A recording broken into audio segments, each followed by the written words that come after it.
Bonjour à toutes et à tous, je suis heureux de vous retrouver dans ce live spécial publié pour Impacter.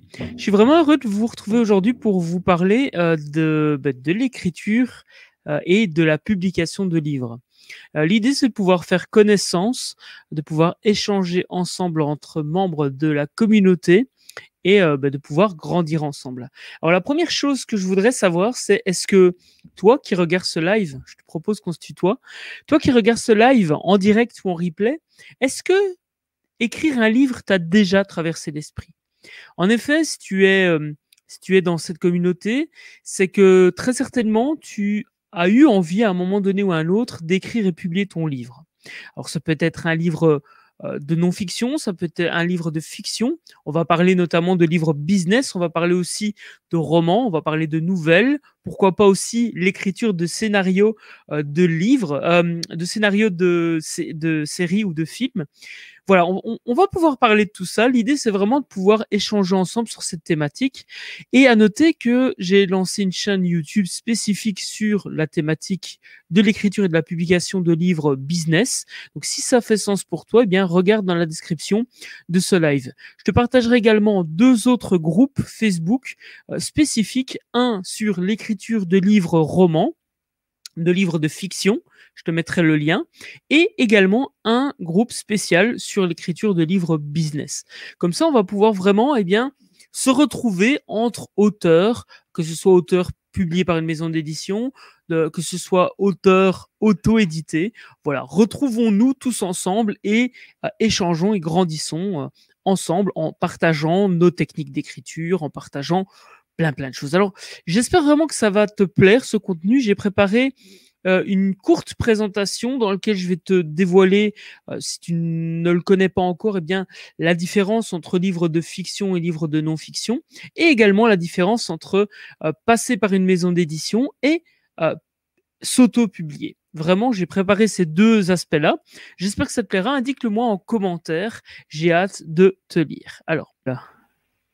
Yes. Alors, la première chose que je souhaite partager avec toi aujourd'hui, c'est la notion de livre de fiction ou de non-fiction. Je ne sais pas si tu as déjà eu l'envie d'écrire un livre, mais très certainement que si tu as eu l'envie d'écrire un bouquin, c'est que soit tu as voulu écrire un livre de fiction, soit tu as envie d'écrire un livre de non-fiction. La différence fondamentale entre un livre de fiction et un livre de non-fiction va se dérouler sur l'objectif final que l'on va avoir avec son livre. Je prends par exemple le livre de fiction. L'objectif principal, c'est de divertir le lecteur. L'objectif secondaire, ça va être de raconter une histoire pour justement atteindre ce premier objectif qui est de divertir le lecteur que l'on va voir. Et si on parle en termes marketing, si on réfléchit un petit peu en termes marketing, on va réfléchir, on va utiliser comme objectif marketing, en fait, on va vendre l'histoire. Ça va vraiment être l'objectif, c'est on va vendre l'histoire. Par rapport à la non-fiction, l'objectif principal, c'est d'aider à faire prendre conscience à un lecteur, par exemple un livre de développement personnel. L'objectif, ça va être de faire prendre conscience de quelque chose au lecteur. C'est quand même très différent. Divertir d'un côté, faire prendre conscience de quelque chose de l'autre côté. Ensuite, on va avoir comme deuxième objectif, c'est d'informer. D'informer le lecteur pour justement l'aider à prendre conscience de certaines choses. Ensuite, ce qui va se passer, évidemment, l'objectif marketing, ça va être de vendre cette méthode, vendre cette approche. Je vais prendre des exemples concrets pour un petit peu te situer. Et justement, l'idée, c'est que tu puisses vraiment bien comprendre. Si on prend l'exemple de The Miracle Morning, tu connais très certainement. L'objectif de ce livre de non-fiction, c'est de te faire prendre conscience qu'en te levant tôt le matin, tu peux gagner quelques heures sur ta journée et justement, à un moment donné ou à un autre, atteindre les résultats de ton entreprise. Puisque effectivement, ce qui va se passer, c'est que quand tu te lèves plus tôt le matin, eh bien, forcément, tu vas avoir 2, 3, 4 heures devant toi pour réaliser tes objectifs. Ça, c'est vraiment la prise de conscience que ce livre a envie de t'apporter. Dis-moi en commentaire si tu connais ce livre Miracle Morning. Si oui, eh bien, je serais ravi d'avoir ton avis sur ce que ce livre a pu t'apporter comme prise de conscience et comme résultat dans ta vie. Donc ça, c'est pour un livre de non-fiction. L'objectif principal de ce livre est de te faire prendre conscience qu'en te levant plus tôt chaque matin et en adoptant un rythme de vie différent de la moyenne, eh bien, tu vas pouvoir obtenir des résultats différents toi aussi. Forcément, dans le livre, l'auteur va informer le lecteur. Il va lui raconter une histoire, il va lui raconter son histoire et il va lui donner des informations pour lui faire prendre conscience qu'en se levant plus tôt chaque matin, eh bien, il va pouvoir concrétiser de grands objectifs. Et que pour arriver à atteindre de grands objectifs, évidemment, il ne suffit pas de se lever tôt le matin, il faut aussi mettre des actions en place dans sa vie, évidemment. Et l'objectif de l'auteur, eh bien, c'est de vendre des conférences, des formations, d'autres livres, etc., etc. Là, on parle principalement de non-fiction. Si on prend un autre exemple, on va prendre par exemple Bernard Werber, Les fourmis. L'objectif de ce livre de Bernard Werber, eh bien, c'est de divertir l'audience. C'est peut-être de lui faire prendre conscience de quelque chose, mais ce n'est pas l'objectif principal.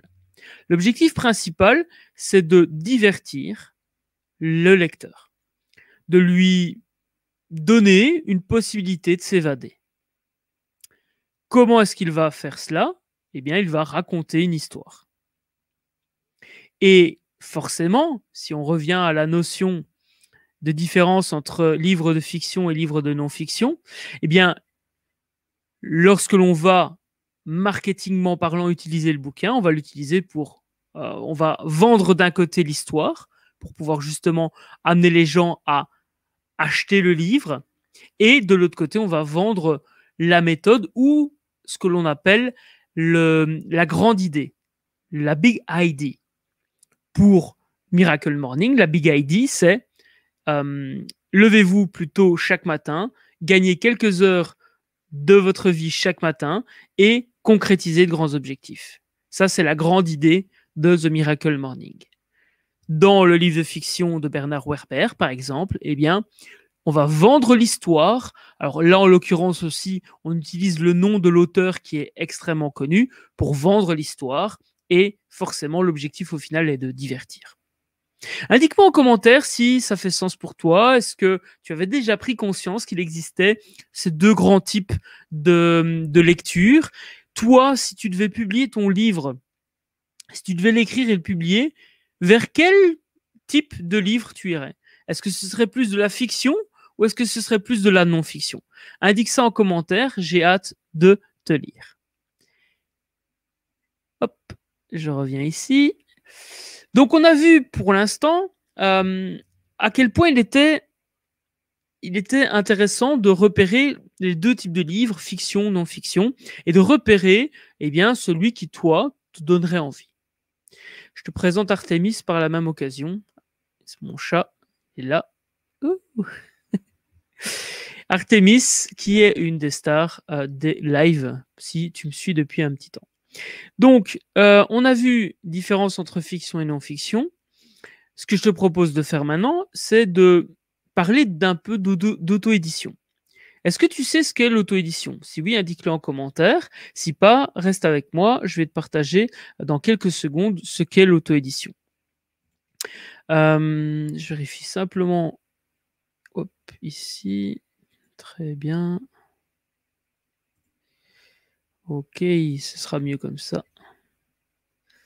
Excellent. Ok. Deuxième chose que je te propose de voir aujourd'hui dans ce live, ce premier live du groupe, c'est justement de parler de différence entre maison d'édition et auto-édition. C'est une question qui revient souvent de la part de la communauté. David, c'est quoi la différence entre une maison d'édition et l'auto-édition? À quoi ça sert d'avoir une maison d'édition? À quoi ça sert de passer par l'auto-édition? Quels sont les avantages et les inconvénients? J'ai fait une liste ici des avantages et des inconvénients que je trouve dans la maison d'édition et dans l'auto-édition. Concrètement, la différence fondamentale entre une maison d'édition et l'auto-édition, c'est que d'un côté, la maison d'édition va croire en ton projet et va investir en ton livre. La maison d'édition va croire que ton livre peut fonctionner et va avancer de l'argent pour tout ce qui est impression, distribution, commercialisation dans les librairies. Et l'idée, c'est vraiment de pouvoir miser sur les bons chevaux quand on est une maison d'édition. Le problème quand tu passes par une maison d'édition, qui peut être un avantage par la suite, c'est que la maison d'édition, chaque maison d'édition a sa ligne éditoriale. Donc déjà, le premier conseil que je te propose, si tu veux publier ton livre et faire publier ton livre par une maison d'édition, c'est de faire une liste de toutes les maisons d'édition que tu peux trouver et de regarder quels sont les thèmes que cette maison d'édition publie généralement. En effet, imaginons que tu contactes une maison d'édition spécialisée dans la science-fiction, mais que toi, tu écris du polar. Mais il y a un moment donné où ça ne va pas fonctionner. Donc, ça ne sert à rien de contacter une maison d'édition qui a une ligne éditoriale différente, qui aborde un thème différent que ce que toi, tu proposes. Si tu écris du trailer, eh bien, contacte des maisons d'édition qui publient du thriller. Si ce n'est pas le cas, eh bien, tu vas, entre guillemets, perdre ton temps et tu vas faire perdre le temps à la maison d'édition si elle prend quand même le temps de te lire. En sachant qu'une maison d'édition reçoit des dizaines, des centaines d'exemplaires de manuscrits par mois. Je dirais même parfois plusieurs milliers. Ça dépend, évidemment, les maisons d'édition. Les grandes maisons d'édition tous les jours reçoivent des centaines de manuscrits. Évidemment, les manuscrits ne sortent pas tous et ils ne sont pas tous lus. Ce qui va faire la différence, et ça on le voit dans une des formations de publierpourimpacter.com, eh bien, c'est de préparer le synopsis, une présentation qui va donner envie à l'éditeur de lire ton manuscrit pour aller plus loin. Si tu es intéressé, rends-toi sur publierpourimpacter.com. Toutes les informations sont disponibles sur les diverses formations. Donc, quand tu passes par une maison d'édition, la première chose, c'est que tu vas te retrouver confronté à la ligne éditoriale de cette maison d'édition. La deuxième chose à savoir sur la publication via une maison d'édition, c'est que le délai de publication de ton livre, entre le moment où tu signes le contrat et le moment où ton livre se retrouve dans les librairies, eh bien, il y a minimum 6 mois. Et encore, 6 mois, je suis gentil. Ça dépend si tu arrives au bon moment ou pas. Pourquoi ? Tout simplement parce que les maisons d'édition ont des calendriers éditoriaux avec des sorties bien spécifiques à des moments de l'année. Et peut-être que ton livre à toi, il va sortir dans 1 an et demi parce que, en fait, tu viens de passer le bon moment pour sortir ton livre. Imaginons, c'est les fêtes de Pâques, parce que ton livre parle de Pâques ou des œufs ou de lapins, etc. Ça pourrait être associé à la fête de Pâques. Et malheureusement, tu vas devoir attendre 1 an à la prochaine fête de Pâques pour que ton livre sorte. Et ça, c'est la maison d'édition qui va décider quand ton livre va sortir. Parce qu'elle sait quel est le meilleur moment pour sortir ton livre. C'est un avantage, du coup, si tu ne t'en sors pas très bien en termes marketing. Parce que forcément, la maison d'édition va pouvoir te conseiller, tiens, moi je trouve que on a repéré que la date la meilleure pour votre livre, c'est telle date. La date de sortie, c'est telle date. Un avantage vraiment imbattable par rapport à l'auto-édition, c'est que la maison d'édition a son réseau de distribution. En fait, ce qu'il faut que tu te rendes compte, c'est que une maison d'édition, le monde de la librairie, ça se passe comme ça. Le monde du livre, ça se passe comme ça. via le système classique. Tu as en fait la maison d'édition qui va passer un contrat avec l'auteur, qui est toi en l'occurrence. Tu signes le contrat et cette maison d'édition va faire imprimer les livres par un imprimeur et l'imprimeur va envoyer les livres à ce qu'on appelle un distributeur. Ce distributeur va stocker les livres et va envoyer des commerciaux dans les librairies pour vendre ton livre. Donc ça ne veut pas dire, c'est pas parce que tu es publié par une maison d'édition que tu es forcément dans les librairies. Parce que forcément, il y a tellement de sorties que les librairies ne peuvent pas prendre tous les livres qui sortent. Et donc, le distributeur va envoyer un commercial, entre guillemets, convaincre le libraire de prendre tel ou tel livre. Le libraire va stocker ces livres-là. Et s'il a besoin de livres qu'il n'a pas en stock, eh bien, il va commander cela au distributeur, chez le distributeur. Et ce monde, c'est important de le comprendre. Parce que cela sous-entend que, justement, même si tu es publié par une maison d'édition, c'est pas forcément pour ça que tu vas te retrouver dans les rayons des librairies. Après, tu peux négocier dans ton contrat de te retrouver dans les rayons de librairie. Mais il faut lire les petites lignes. Ce qui se passe, c'est que ces personnes, enfin ce livre qui va se retrouver en librairie, va peut-être se retrouver un mois et puis va être retourné par le libraire parce que ça ne se vend pas. Dans le contrat, tu te seras retrouvé en librairie, mais tu vas rester un mois chrono. Par rapport à l'auto-édition, chose importante à comprendre, eh bien, c'est que le rôle de l'éditeur, c'est toi qui l'as. Parce que là où la maison d'édition va investir en toi et va te proposer concrètement de la relecture, de la mise en page, tout ça va être pris en charge par la maison d'édition, eh bien, en auto-édition, ce sera ton boulot. Et donc, cela sous-entend que tu as une liberté totale, mais c'est à toi de faire que ton livre soit professionnel. En plus, il y a possibilité de publier très rapidement son livre par l'auto-édition.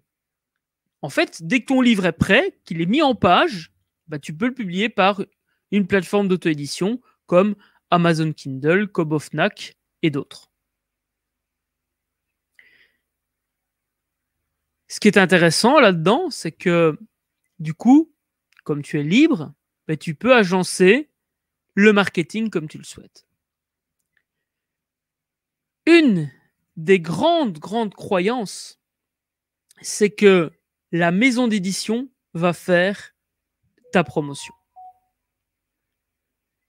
La maison d'édition va faire ta promotion. C'est une croyance qui revient souvent de la part de mes clients. Et en fait, ce qu'il faut se rendre compte, c'est que la maison d'édition, elle a des centaines d'auteurs.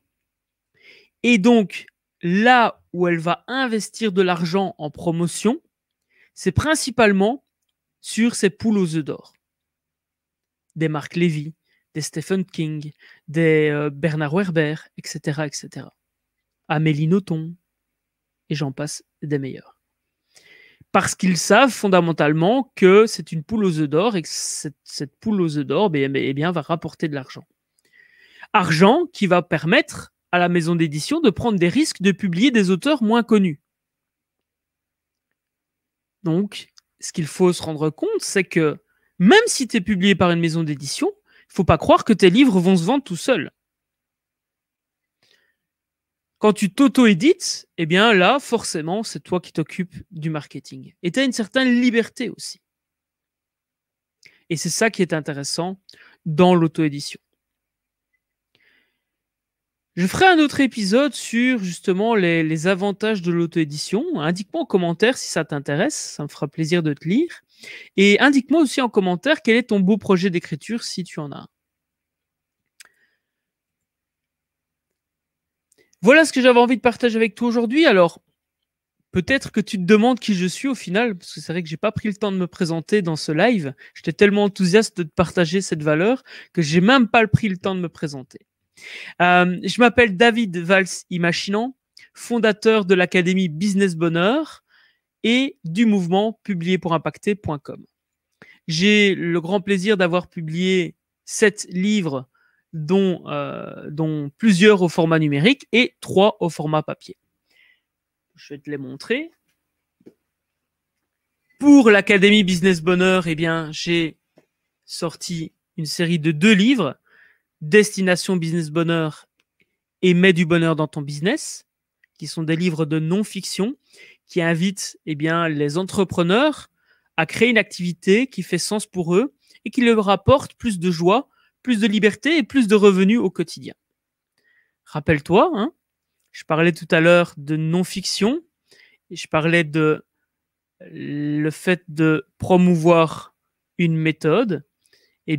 Justement, moi de mon côté, je promouvois avec la méthode Business Bonheur. J'utilise mes livres de non-fiction pour promouvoir la méthode Business Bonheur. La prise de conscience que je veux faire prendre au lecteur, c'est que la vie est un cadeau que l'on se doit de déballer à chaque instant. La vie est la ressource la plus précieuse que nous avons, c'est la santé et le temps. C'est ça que je veux faire prendre conscience au lecteur de la série Business Bonheur. D'ailleurs, j'offre Destination Business Bonheur sur le site businessbonheur.com si tu as envie de le découvrir et découvrir l'univers de l'académie. Et j'ai également publié le livre et la méthode Publier pour impacter. Comment écrire et publier son livre business en 3 mois. Avec vraiment des astuces concrètes sur la publication. J'ai vraiment hâte. Si tu as envie d'en savoir plus, rends-toi sur publierpourimpacter.com. Voilà donc qui je suis. Et donc, j'ai le grand plaisir d'animer désormais ce groupe Facebook sur lequel tu es peut-être. Si tu es sur YouTube, regarde dans la description de la vidéo. J'indique les informations. Donc, si tu as vraiment envie d'en savoir plus sur l'écriture et la publication de livres, je t'invite à poser toutes les questions qui te passent par la tête parce que je prépare une série de vidéos, une série d'articles sur le blog de publierpourimpacter.com et je vais t'apporter un maximum de valeur. Comme tu as pu le voir aujourd'hui, je suis généreux. J'ai vraiment envie de t'aider à concrétiser ce rêve parce que pour moi, en fin de compte, un auteur a un message à faire passer. Tu as un message à faire passer. Et je souhaite vraiment que tu puisses t'autoriser à publier ce message pour impacter. C'est la mission que je me suis lancée avec ce mouvement publierpourimpacter.com. J'espère vraiment que ce premier live t'a plu. Indique en commentaire si c'est le cas, si tu es en live ou en replay.